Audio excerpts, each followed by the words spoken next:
The Mannin Line with Andy Wint.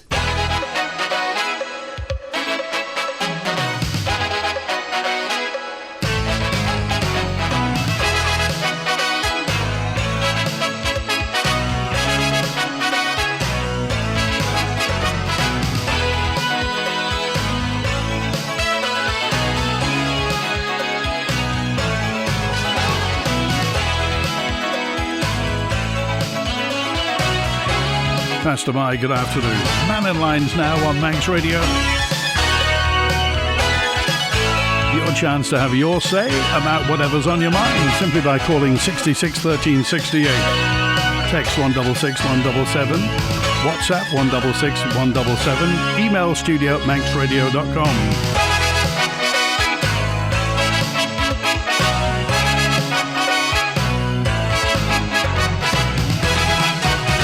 All you need to do is get in touch, and the Health Minister says the future of Cummal Mooar remains a clear priority despite not having a timeline to progress the project. That was Claire Christian. You heard Ewan McGuinness, one of the Ramsey commissioners, isn't too happy about the lack of progress, actually the lack of the plan for progress for the future for Cummal Mooar in Ramsey.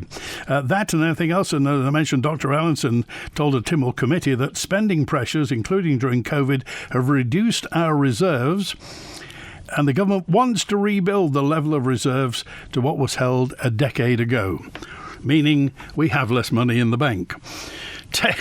Anything else on your mind? Text, email, call, WhatsApp. And David's with us now first. Hi, David. Hi, mate. We've all got less money in the bank. Never mind. We survive. But I just want to draw to your attention, I've sent you the document that was given to me this morning. Right. From the plumbers' organisations and a number of plumbers on the Isle of Man regarding cutting of training at the college. And I just couldn't believe where, regarding, people bear with me a second. So it says from the college there, please be aware that the Amateur of Training Services, we're having to cut funding for G3, and that's the code there is unvented hot water qualifications for apprentices in their third year of training. I just can't believe the training division, never mind who's responsible for the training section. Is it the Minister for the Starship Enterprise up there? Why they're actually doing that? Because can you imagine you start an apprenticeship and in your third year you can't get the qualification. Well, you would think they'd have spoken to the employers. I'm looking at the email now. As you said, it's G3 UVHW qualifications that would normally take place at the end of the apprentice's third year. Yeah. Training services have cut the money. I can't believe, and it's quite right, like you say, we're all suffering a little bit with expenses, aren't we? But you would assure that education and the college and the future of our young fellas who are going to be left with doing these things, you can't put an unvented hot water cylinder in unless you've got a registration and a qualification. But the thing is, David, this is a 3-year course, so it means the last year's course, the last year bit isn't... You would have thought they'd thought of that before when they started. Yeah, and you would think that someone would get involved in some of the manufacturers of the appliances and stuff like that, and say, well, what can you do to assist us as a we're not begging for it, but there's all sorts of companies that would come in and say, look, we'll run the course for a couple of months or whatever.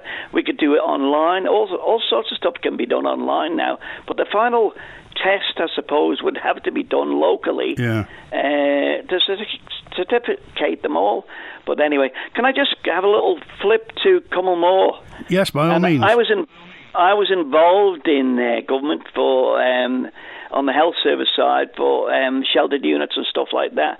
But before 2016, when I didn't get back in there, the report that was done, I was involved in that report regarding, and I have to praise the commissioners. I don't know the guy greatly anyway. I must meet him sometime anyway. But I must praise him for raising this particular issue, because when I was there and the report that I'd seen, and I've been up and had a look at the place there, they were dragging people. They were helping people to get to a bath that was down the corridor, which was shared. They didn't have a hoist for people who were struggling to have a wash and stuff like that. And the place is not fit for purpose. And we're going back to 2016 there. So what have they been doing? It's a government facility there. Yeah. They would expect private ones to be up to scratch. You bet. Well, put it this way: if private ones weren't up to scratch, they'd have something to say about it. Yeah, and then the other one was too. I want to flip to. Don't forget, Retna Bay. What's happening with that? Is it in the government's portfolio? Are they going to sell it? Are they going to move it on? Are they going to create something else? Well, every time I've raised it, they kind of look at me knowingly with a kind of nod and a wink. So I think something's in the planning stage, but we don't quite know what. Well, would they tell the population? And at the end of the day, they've got to carry us with us. We're the ones to provide the money for them to go into the system there. And the final thing from me today, and I'm going to have a quick whinge at the beginning of the week, is M&Co. What's happening with that building down there? We own it. I looked the other day when somebody said to me, I think it was you, that said that all the stuff that's on the roof, bags and muck and crap and stuff like that. What are we doing with it? Why isn't somebody using it or sell it on? Well, you would think you would think somebody would want to do something with it. All right. Thanks for calling, David. Cheers, boy. Good to hear from you. We'll hear from Joe McGuinness fairly shortly, but yes, that's the story David's raised about the fact that as of this academic year, training services, government training services, have cut the funding for G3 UVHW unvented hot water qualifications that would normally take place at the end of an apprentice's third year of training. This is a message that's been sent to the companies. If you'd like them to achieve the G3 accreditation, you will need to fund it yourself when they're on the Isle of Man. Well, there we are. And who'd have thought that? Who'd have thought that the government will be doing that? The future of Cummal Mooar, yes, well, no real priorities. It's been more than, 2 years since plans to close Cummal Mooar were put on hold by the department. It was during Mr Hooper's time as Health Minister. It was confirmed plans to replace the facility were on track. That was March last year. But in January this year, Ms Christian revealed progress had slowed down. Now, Claire Christian says DHAC doesn't have a fixed date to bring forward a financial motion for the project, but insists it is firmly on the agenda. Without a date. The original plan was for a 45-bed residential home and a day centre, but Claire Christian's confirmed again Manx Care are now reviewing the design to align with the government's Home First model. The updates cause frustration in the north, some residents saying that it highlights a lack of investment in the north of the Isle of Man. And the other Ramsey MHK, Dr. Allinson, who of course is our Treasury Minister, has said that the government wants to rebuild our level of reserves, the cash that we hold in reserve.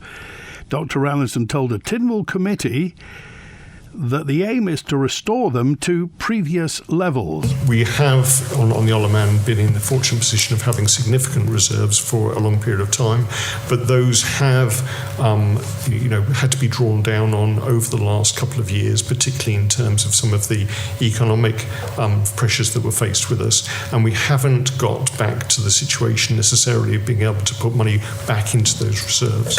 There are a couple of ways of doing that. One, obviously, is by generating interest on the reserves and then reinvesting that. The other is actually exceeding income over expenditure and being able to pay money back in. What we've seen recently by looking at the investment profile is we've managed to grow the reserves. The question is, we're in real terms, whether we can get back to the way reserves were before in 2018-19, and that's certainly our intention. It's important we have reserves. It's also really important, though, that we manage to finance government expenditure not at the expense of the local economy. So it's trying to get that balance right.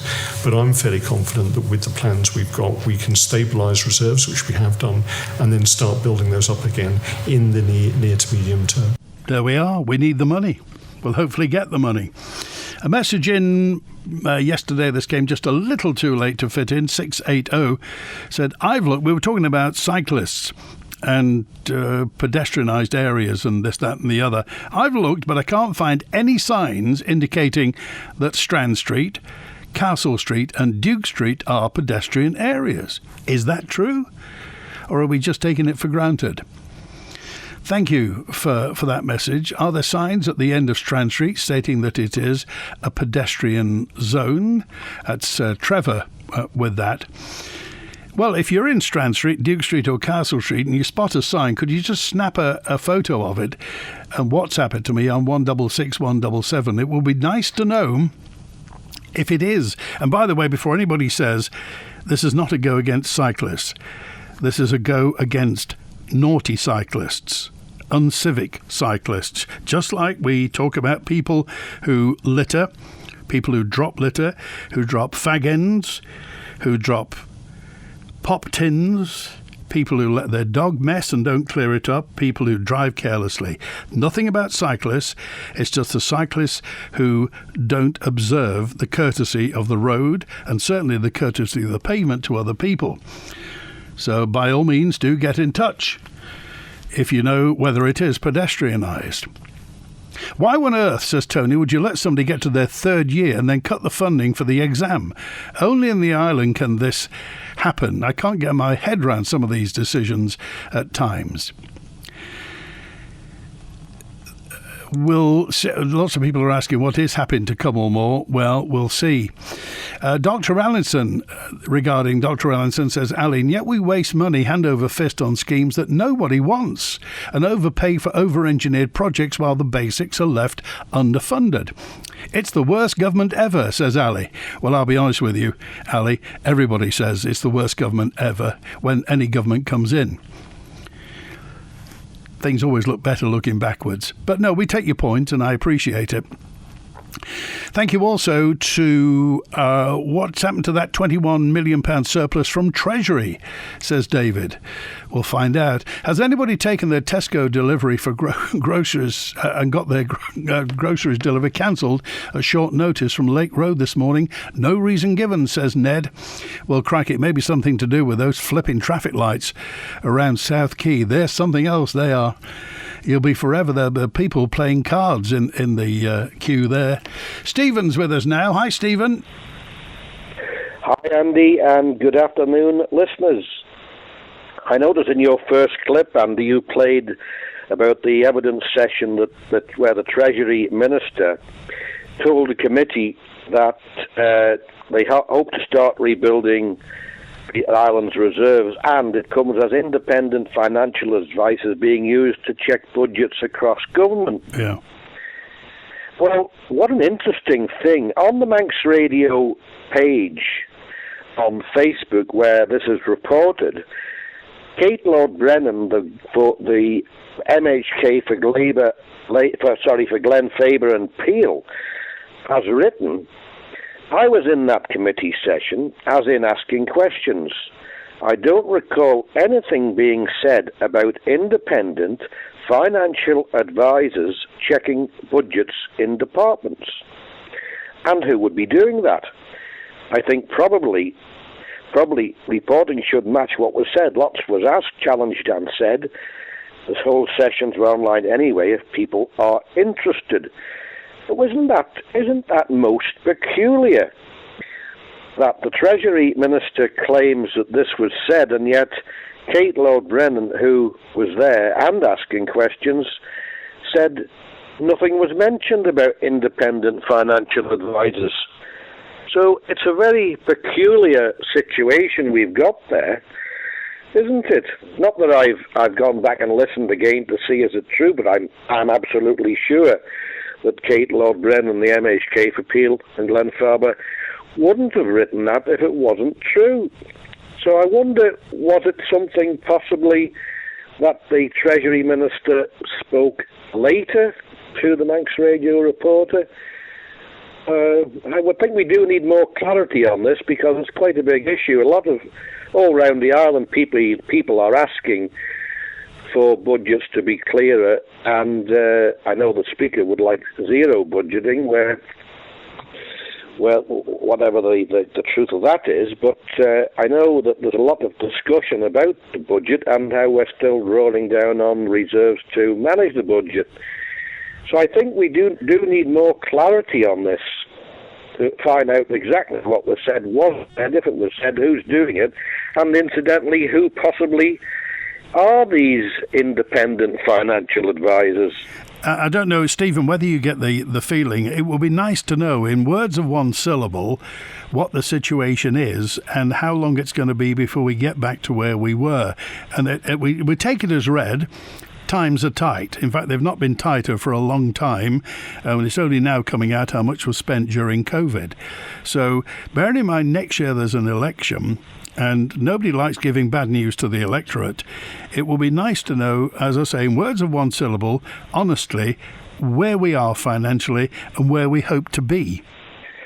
Well, exactly, and I absolutely am of the opinion that the introduction of more income tax should not be decided before the general election. That surely has to be an election matter. And the other final issue I'd like to leave with you and the listeners to consider is, have we ever had an audit on consultations themselves to find out, do the results of a consultation accurately reflect what the consultees have delivered in their responses? Because so many times you seem to find that many people that you speak to have said the complete opposite, or even let's look at the changes to the road race schedule. I believe the most consultees said no, we don't want these changes, and yet the changes come across anyway. So I'm not happy with a simple consultation done by Treasury over the increase in taxes. They call it a levy, health levy. Should be simply left with Treasury. I don't, because I'm afraid I'm losing faith in consultations for the reasons I've outlined. And I think this is such an important matter because it goes further than just simply a health levy. It goes to the crux of the problem: is our government spending too much, and they just haven't got the ability, as you say, to deliver bad news that sometimes has to be delivered, that we've got to start balancing our budget. You see, and Stephen, living within our means. Obviously we nearly hit the wall in 1984. Times were very tough, but for most people now, we've lived a life, we're kind of an outlier when it comes to budget deficits. We've lived within our means for many, many, many years. Do you think there are some politicians who don't understand that, we don't want to live outside our means, we want to live prudently and build up our reserves? Well, I think, I don't know what to think actually. All I know is that no one seems to want to grasp the nettle. Is it because there's so many employees now of government itself that no one is prepared to say, I'm sorry, that we're going to have to make a number of you unemployed? Yeah. But the other side of the coin is, and other people say, well, because the Isle of Man economy is booming and short of labour, this would be the ideal time to reduce the government headcount and transfer some of these employees to the private sector who are crying out for staff. So the best time to do it would be in a time of plenty, so to speak, when things are better, rather than when things go bad, because that's the time we have to provide public money. Okay. Can you say here and now, by the way, Stephen, are you standing for Keys next year? I think you've asked me that twice. Who would say? Who would know? I don't know. Okay. All right. Thanks for calling today.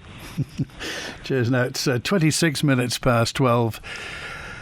Well, regarding trades that are cutting funding. It's not just trades they're cutting training funding for. I recently retrained as a teacher in a shortage subject, but got no funding whatsoever, says G061. When I inquired if it were available, they told me to claim from a charity fund.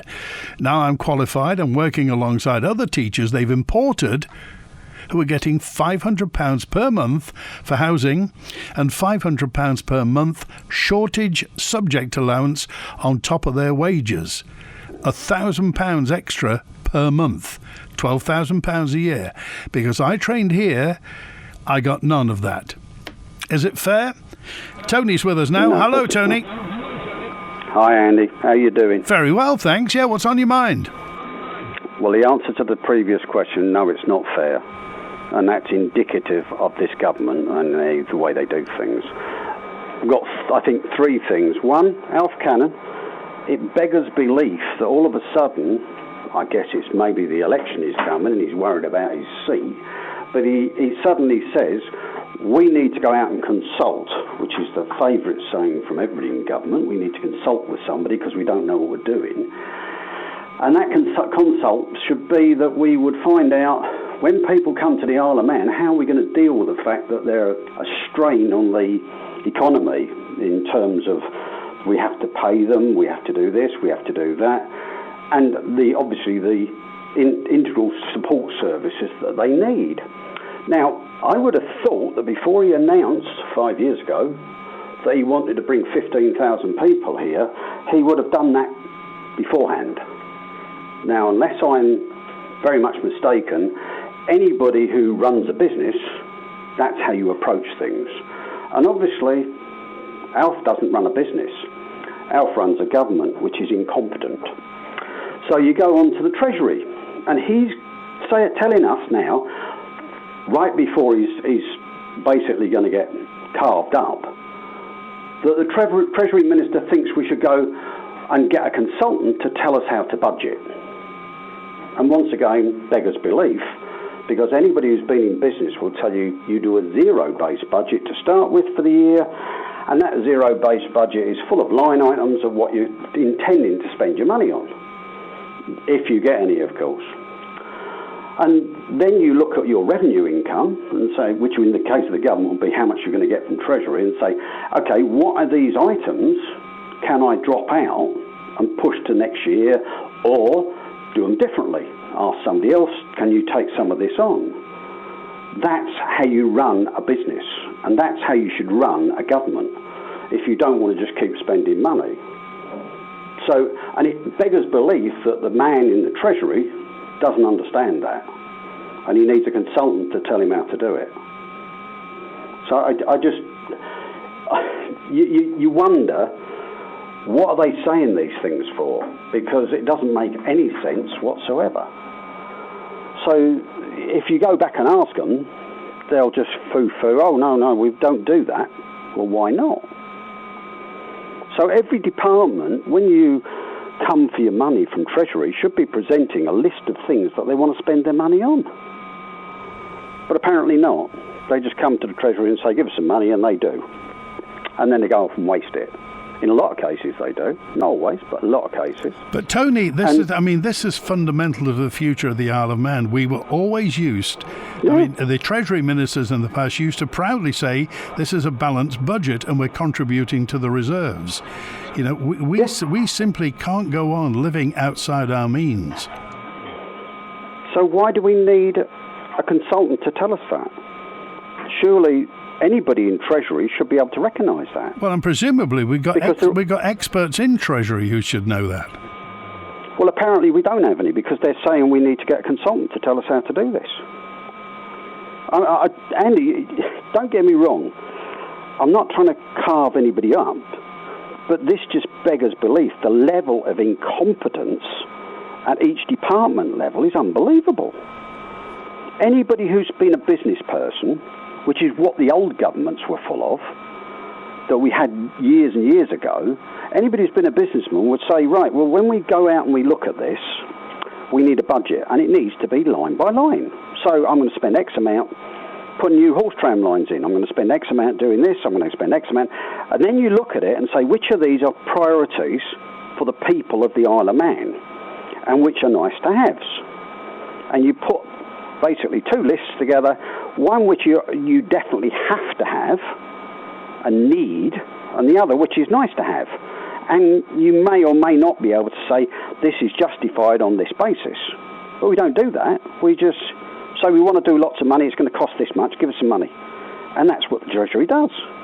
And it beggars belief that we don't have anybody in there who knows what to do.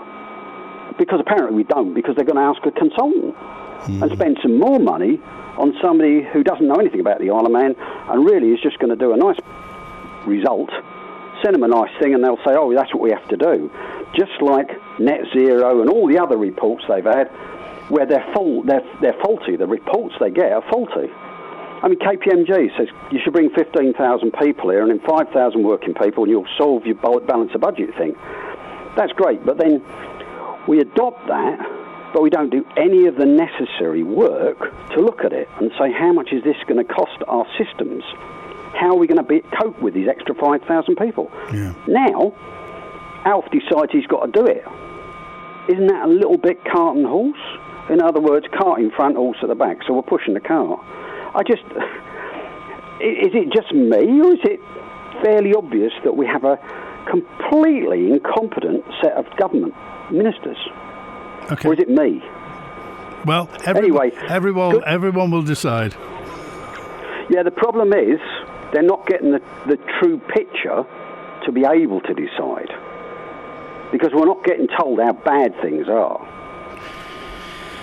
Because they're keeping it secret until after the elections. Which is the point of telling the electorate bad news? Surely, we're all grown-up people. We can face bad news. If there is bad news, surely they should just tell us. Yeah, but surely then they won't get elected again. So think about that. They don't want to tell anybody bad news because it's easier to tell us a bunch of, shall we say, massage news on the basis they're doing something about the things they made a mess of, but they won't have to fix it until after the next election. Because, we've got these reports coming in. Tony, you're not suggesting that the politicians are that shallow, are you? Would I do something like that? I mean, to me, it's fairly obvious, but maybe not to everybody. And don't get me wrong, I don't think all of this comes back to the departments. I think this is lack of understanding at government level. Ministers haven't got a clue what they're talking about half the time. I mean, if you think the Treasury Minister needs to go out and get consultation to work out how much he's spending, ask any housewife, how do you work out what your weekly budget is? She adds up the list and decides she can live within her means. That's how it works. And it's not different for running a country. It's basically the same, it's just a lot bigger. Okay. So you get a bigger spreadsheet. All right, Tony. You take care. Oh, one other thing. I don't know if you got the message about the scam that I received. Oh, yes. Yeah, we mentioned that. Yeah. That's well. Good. I just wanted to put it out there because if anybody gets that and clicks on it, they'll be talking to somebody in the Philippines. Yeah, and paying a lot of money for it. Okay, Tony. Yeah. You take care, Andy. Have a good week. Bye. Thanks. 25-1 on Mannin Line. Hi, Liz. I see you've had your garage converted. We're desperate for more room. Yes. Come through and have a look. John called Manx Property Conversions. We now have an extra bedroom, but it could be another reception room, kids' playroom or office. They also did our conservatory roof last year. We were so impressed, we got them back to convert the garage. Wow, I need that. What's their number again? Call MPC on 450 500. That's 450 500. Or find them on Facebook at Manx Property Conversions. Are your clothes not fitting the way they used to? Cool Sculpting's patented non-invasive cooling technology is designed to target and kill fat cells with no surgery or downtime. Tracy Bell can assess your needs and advise if it's right for you. If you'd like to find out more about this revolutionary non-invasive fat reduction treatment from Cool Sculpting, call us today on 613323 or visit tracybell.co.uk to book your free Cool Sculpting consultation. This is my last will and testament. To my family, I leave years of financial headaches, large legal bills, and the prospect of having to sell our home to pay for it all. Is that the legacy you choose to leave? Without a proper will and thorough planning, it could happen. Man Benham Advocates, experiencing wills, probate and estate planning with a friendly service to make sure the future of your loved ones are secure. Don't put it off. Call 639 350 for your free initial consultation with Man Benham. Here for you. Fed up sifting through applications and hitting dead ends? We get it. It's not the high-flying life a boss should have. So step away from the desk, make a coffee, and let us take the reins. Orchard Recruitment adds a refreshing change to your hiring process, getting to know your business and culture before finding you the right people. We won't send you any old CV. We'll cherry pick. Make your next onboarding fruitful. Visit orchardrecruitment.com. Still looking for a way out of their current poor form? Can FC Isle of Man get something to cheer about back in front of a home crowd this Saturday? The Ravens play host to Charnock Richard in the NWCFL Premier Division this weekend, looking to bring an end to a run of 5 straight defeats. Join me, Rob Pritchard and Tony Mepham for FC Isle of Man versus Charnock Richard, kicking off at 6 p.m. this Saturday. Manx Radio will be bringing you full live match commentary on our DAB and AM 1368 channels. The Mannin Line with Andy Wint. And a note in from Christine, who said regarding the cumulative deficit and where we stand financially, in my opinion, this all changed with the introduction of ministerial government. I think it was a disastrous move where all we did was give all the power to the civil service, in particular now to chief officers in the ministries and departments, and we reduced politicians to the role of cinema commissionaires who just stand at the front of the building to give the impression of democracy when the power lies with the chief officers. Any thoughts? Well, I wonder what you have to say. And thank you also to Rosie, who just said... it was Francis first, who just said the funding cuts in education regarding meals and that plumbing exam. Is this down to funding needed for another teacher pay rise? Do the teachers still get their free dinner? And Rosie just said, I think the Isle of Man should pay attention to what's happening in the UK, particularly in England, as the unions seem to be tightening their grip on the British government. Witness what's happening on the London Underground and elsewhere. We should pay attention, says Rosie. Bonzo's on now. Hello, Bonzo. Hello, yes. Listening to contributors on Treasury and this review of how to do the budget and bringing in consultants and such like. Now, I gather the consultants are being brought in order to help them implement zero-based budgeting. But as we all know, there are reasons why you bring in consultants to do things that are controversial. Because if people like what happens as a result of the consultant's work, you can take the credit. And if people don't like what you introduce because of the consultant's work, you can blame the consultants. Same as doing reports for government. Government, of course, can determine, should I say, the terms of reference by which various people are engaged to write reports on a certain subject. They will then report back within those terms of reference. And if you've done your job properly and constructed the terms of reference in the way that best suits you, you get the outcome from the report that best suits you. But even if you don't, then, of course, if people then like what the report says, you can take the credit, and if people don't like what the report says, you can blame the people who authored the report.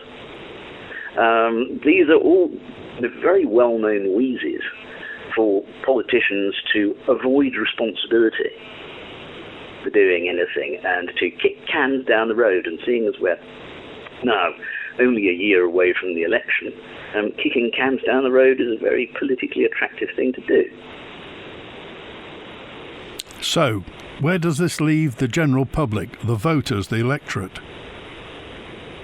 Well, we're back with the same questions again. The business of government is government, not business.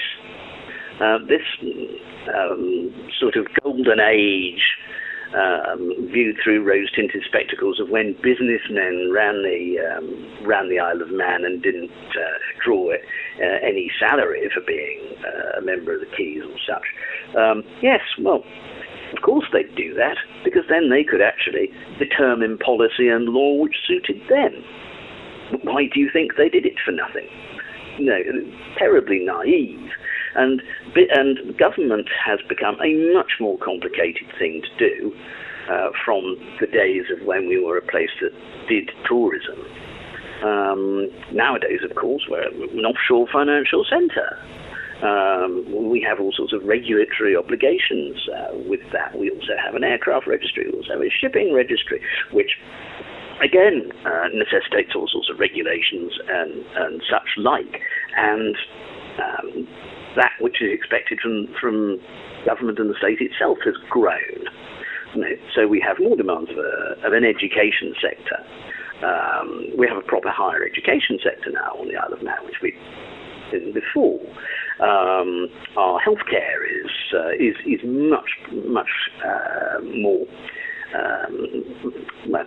more sizable than it was before. So all these things, are expensive, and then we have inflation and everything else, so things get more expensive anyway. So the government, even though it has managed to get another 20 million quid worth of tax revenue, but that's more a question of people underestimating in their forecasts rather than there actually being any real growth. People talk about economic growth on the Isle of Man. For most people, have they seen any economic growth at all in the past decade? Have they seen their living standards or salaries rise at all in real terms over the past decade? Somehow I don't think so. So where is this growth going? And that's the problem. We have a cake where a damn big slice goes to the wealthiest, and not enough goes to everybody else. And everybody else's pieces of cake have to be much smaller in order to give the wealthy larger bits of cake. So that kind of welfare state is the key problem. You mentioned in the past, Bonzo, about raising tax for high net worth individuals. Do you not consider that a risky move? No, because they will always have a tax deal that is lower than UK. They will always have advantages to that. The top rate of tax in UK is now, 40%? Could go higher. I doubt, even the Conservatives in their last days before the election, they couldn't dare pull tax down, lower top rate tax down lower than 40%. No, we will always have the capacity to have a tax competitive situation for higher earners and high net worth individuals. But those high net worth individuals and higher earners have had a pretty good ride over 25 to 30 years. And it's now time for them to start paying back. Okay. Well, here's the gamble. Here's the gamble then, Bonzo. At the moment, it's 200,000. What would you put it to? I think we have to look at certainly unlimited, and I think we certainly have to look at no upper earnings limit on national insurance contributions. And you think that would be a relatively safe gamble? Yes, because they will have to pay far more in UK, and that is why such high net worth individuals and high earners are here on the Isle of Man. It's not for the nightlife, and it's not, for at least 9 months of the year, the weather.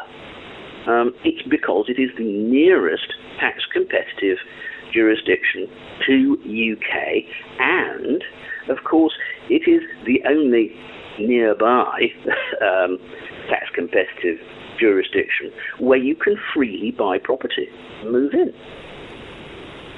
Okay, right. Well, yeah, it's something to worry about for next year, but the clock is ticking, Bonzo, as you rightly say, our health system is far more comprehensive than it used to be, health and social care system. So the costs are rising almost inexorably, and at some point a politician somewhere has got to level with the population and, come clean and just say, look, this is where we are and this is where we need to be and this is what it's going to cost. Well, isn't that what Laurie Hooper, I think, in particular, has been saying for the past 18 months, 2 years? OK, all right. Well, we'll speak to Mr. Hooper hopefully fairly shortly on Mannin Line. Thanks for calling, Bonzo. OK then, thanks. Bye. Good to hear from you. Thanks for that. Well, I was mentioning Ewan McGuinness, the Ramsey Town Commissioner. Earlier this week, a written Tynwald question revealed there's still no set date for a financial motion to replace Cummal Moor in Ramsey. The original plan was for a 45-bed residential home with a day centre. Claire Christian MHK's confirmed her department and Manxcare are now reviewing the design to align with the government's Home First model.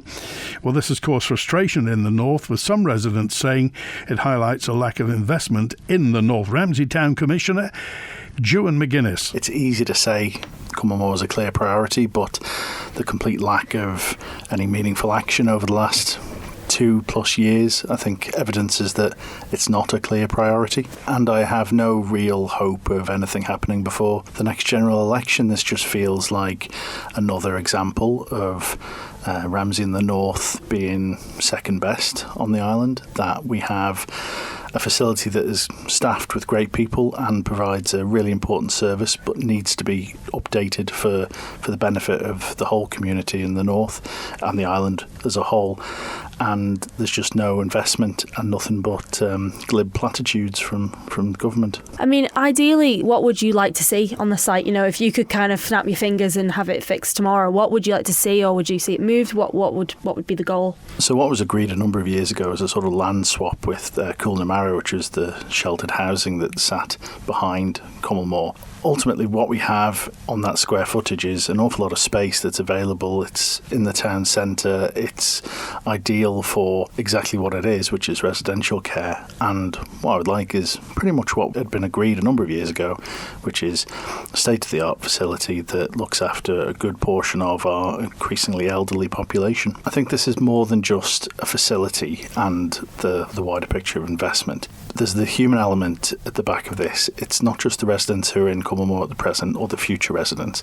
It's the many families which the government's or Manxcare's current Home First policy are picking up the slack. The carers, the family members, the friends, the relatives who are putting themselves into the ground in order to support a lack of investment in our elderly healthcare provision, where that is clearly one of the biggest growing industries on the island because of our ageing population, and that human element can't be forgotten about. Ewan McGuinness, Ramsey Town Commissioner. The Health Minister says the project is firmly on the agenda and says the government is committed to delivering a modern, flexible facility in the heart of Ramsey. Note that, in the heart of Ramsey, one that supports people to receive the right care and close to home as well. The future of Cummal Moor. Thank you to Nick, who dropped a note in and just said, talking about building up debt for the future and the state of our reserves, I think anybody who has children, and particularly anybody who has grandchildren, should tonight, perhaps over the dinner table, look them in the eye and feel confident about the future. Would they be able to tell their children and possibly grandchildren in the future, long after they've gone, that it was them and their generation that built up the debt that those children and grandchildren are having to pay back, says Nick. That's a heavy one, isn't it? Where has a 5-star selection of hand-picked quality cars? Manx Car Store! Where are you guaranteed a 5-star friendly professional service? Manx Car Store! And where has 5-star prices on cars covering all budgets? That's right, Manx Car Store on Kirby Farm Industrial Estate, open 7 days a week. To see their range of quality cars and over 250 5-star reviews, just visit manxcarstore.com or find them on Facebook. Manx Car Store, a place you can really trust. Oh, I don't believe it! Don't believe what? A small stone just flew off the strimmer and shattered the conservatory window. No problem. I'll call out Manx Glass and Glazing. Oh, can they fix it? Yes, Mum's glass shattered and they soon replaced it. Manx Glass and Glazing don't just do the big jobs. Visit Snugborough Trading Estate for all your glazing supplies and repairs, including broken or failed double glazing units, along with good old-fashioned customer service and product knowledge. Manx Glass and Glazing. You're smashing.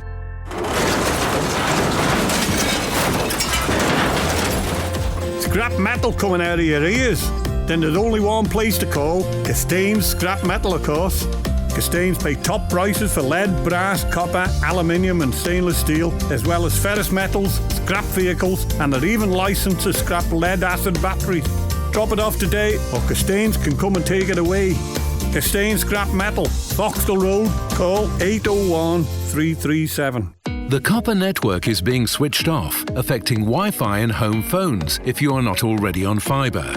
To help with the transition, we'll be hosting drop-in events across the island where you can speak with our dedicated community partner for personalised assistance. The next event will take place on Wednesday the 17th of September from 2 till 4 p.m. at Ramsey Town Hall. No appointments needed, just drop in within that time frame. See mt.im/future-ready for more information. Are you a small charity here on the Isle of Man? Are you looking for volunteers, hoping to raise awareness and chasing those crucial pounds and pennies to support your work? Well, Manx Radio can help. You could be our next 1 to 3 Charity of the Week. With daily on-air coverage, podcast and social media promotion, we can help support you and those you help. Just email the numbers 123@manxradio.com and listen out for the feature each weekday between 1 and 3 p.m. The Charity of the Week, brought to you by Kell Properties. The Mannin Line with Andy Wint. I just want to remind you that anything you hear on Manx Radio on Mannin Line is opinion. It's an opinion programme. And if you have a contrary opinion, your opinion is welcome. Well, it's sought. If you can call during the show, by all means do, or if you want to leave a message on the answer phone, it's 682-631. Leave a message any time of day or night, and we'll be happy to hear from you. But the right of reply is always there. I too have had my order cancelled this morning, says Carol in Ramsey. This is Tesco. No real notice. I've gone back to them and suggested a small compensation voucher. No reply. What's going on at Tesco? Isn't it supposed, says Andrea, to be the Auditor General that should be checking the finances and spending of government departments? The Auditor General is supposed to be independent, although I'm not sure how that works when he's been appointed by the government. A message in says Alison's exact words in response to Kate Law-Brennan's question to the committee were, in July we went out for expressions of interest to get independent financial advice to come in and do that piece of work. This is Dr. Allinson. We've started that now. That's a large bit of work going into granular detail into every single department, looking at their expenditure lines, looking at what are their statutory services, looking at what other services that they provide, trying to allocate exactly what the budget is to each one. That was what Dr. Allinson said in that meeting. And remember, says Jim, the pink book is always there, the budget book is always there. Yes, but times were when we used to build reserves every year, when Treasury ministers would say we've contributed to the reserves. And as it stands at the moment, those reserves are depleted. 313, the perfect storm. Government increases the workforce by thousands who bring their dependents in while investing in AI, which will reduce the need for workers, says G. Well, will AI reduce the need for workers? Really? Really? AI? Would you have an AI barman? It's ridiculous to say that we've cut apprenticeship funding, but this month the 1,000 students at the university across are going back with £10 million we pay every year for university fees, says Dick. Worse still, a third of those students never return to live on the Isle of Man to work or pay taxes here. So let's stop giving £3 million a year to the ones who won't live here again and use it to fund the apprenticeship scheme. And by the way, After COVID, Alf Cannon said on Manx Radio, through prudent fiscal management, they'd made £200 million in stocks and shares during COVID.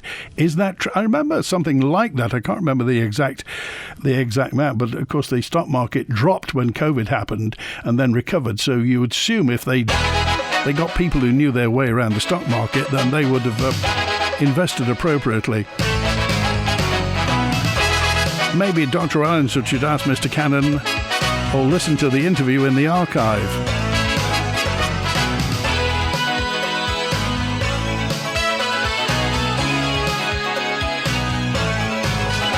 Oh, I need your help.